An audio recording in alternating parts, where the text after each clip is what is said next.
లక్షలాది మందికి మన తెలుగు మ్యాట్రిమోనీ ద్వారా వివాహాలు జరిగాయి. తెలుగు వారి నంబర్ 1 చాయిస్ తెలుగు మ్యాట్రిమోనీ. విద్యుత్ అంబులెన్స్లను అందుబాటులోకి తెచ్చింది తెలంగాణ ప్రభుత్వం. ఖమ్మంలో విద్యుత్ అంబులెన్స్లను పచ్చజెండా ఊపి ప్రారంభించారు డిప్యూటీ సీఎం భట్టి విక్రమార్క. విద్యుత్ శాఖ ఉద్యోగులకు హెల్త్ క్యాంపును ప్రారంభించారు.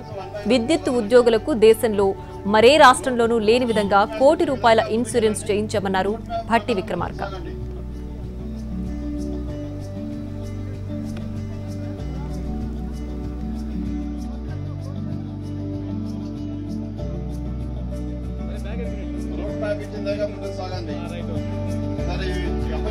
అన్ని రకాల మెటీరియల్స్ ఉన్నాయి.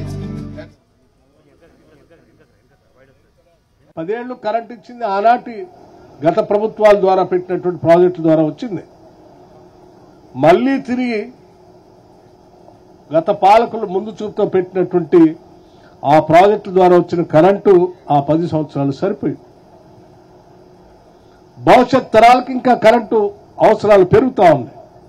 మళ్లీ ఆనాటి ప్రభుత్వాలే ముందు చూపుతో ప్రణాళికలు తయారు చేసి ఉంటే భవిష్యత్తుకి ఇబ్బంది లేకుండా ఉండేది. కానీ దురదృష్టం 10 ఏళ్లు అసలు ఎనర్జీ పాలసీ లేకుండా గాలికి వదిలేశారు. కాంగ్రెస్ పార్టీ వచ్చిన తర్వాత న్యూ ఎనర్జీ పాలసీ తీసుకుని వచ్చాం. ఈ ప్రభుత్వం వచ్చిన తర్వాత 2024 మార్చిలో 17,162 అంటే 2,000 పైబడి వాడితే కూడా ఎక్కడా కరెంట్ కట్ కాలేదు. 10 ఏళ్లు కరెంట్ ఇచ్చింది ఆనాటి గత ప్రభుత్వాల ద్వారా పెట్టినటువంటి ప్రాజెక్టుల ద్వారా వచ్చింది.